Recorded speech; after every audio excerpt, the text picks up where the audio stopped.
اللہ الرحمن الرحیم۔ بچوں 5ویں کلاس کی اردو سبق کا نام ہے لداخ سے ایک خط، اور اس میں صفحہ نمبر 76 پہ اب دیکھیں شے گمپا۔ یہ گمپا لے سے 16 کلومیٹر دور ایک پہاڑی پر واقع ہے۔ اسے لداخ کے مشہور خاندان راجہ دلدن نمگیال نے بنوایا ہے۔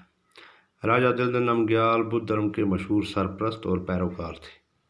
شے گمپا دراصل مہاتما بدھ جی کا 40 فٹ اونچا عالیشان مجسمہ ہے۔ اس مجسمے کا سر 8 فٹ چوڑا ہے۔ یہ مجسمہ پیتل اور تانبے میں ڈلا ہے۔ اس مجسمے پر سونے اور چاندی کی پرتیں منڈی ہیں۔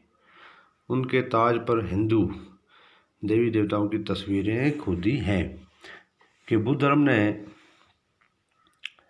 ہندو دھرم کے اثرات قبول کیے ہیں۔ شے میں ایک مسجد بھی ہے جو شاہ ہمدان میر سید علی ہمدان رحمۃ اللہ علیہ کے ساتھ منسوب ہے۔ تو یہ تھا شے گمپا کا ذکر، جو گمپا کا مطلب ہے خانقاہیں۔ تو جیسے یہاں پہ کشمیر میں خانقاہ زیارتیں ہوتی ہیں، ایسے لداخ میں ان کو گمپا کہتے ہیں۔ اس کے بعد الفاظ معنی ہیں گمپا بدھ راہبوں کے رہنے کی جگہ، سرپرست پرورش کرنے والا، مجسمہ بت ڈلا بنا۔ پھر کچھ مذکر مونس ہیں: مور مورنی، چور چورنی، ہرن ہرنی، چاند چاندنی، شیر شیرنی۔ اس کے بعد سوال نمبر 1 ہے لداخ کے لوگ خانقاہوں کو کیا کہتے ہیں؟ اس کا جواب ہے لداخ کے لوگ خانقاہوں کو گمپا کہتے ہیں۔ سوال نمبر 2 ہے لداخ کے مشہور گمپاؤں کے کیا نام ہیں؟ تو جواب ہے شے، ٹھکسے اور حمیز گمپا لداخ کے مشہور گمپا ہیں۔ تو یہ جو سوالات یہ بنائے ہیں ہم نے، وہاں پہ جوابات لکھے کیونکہ سوال بنانے تھے۔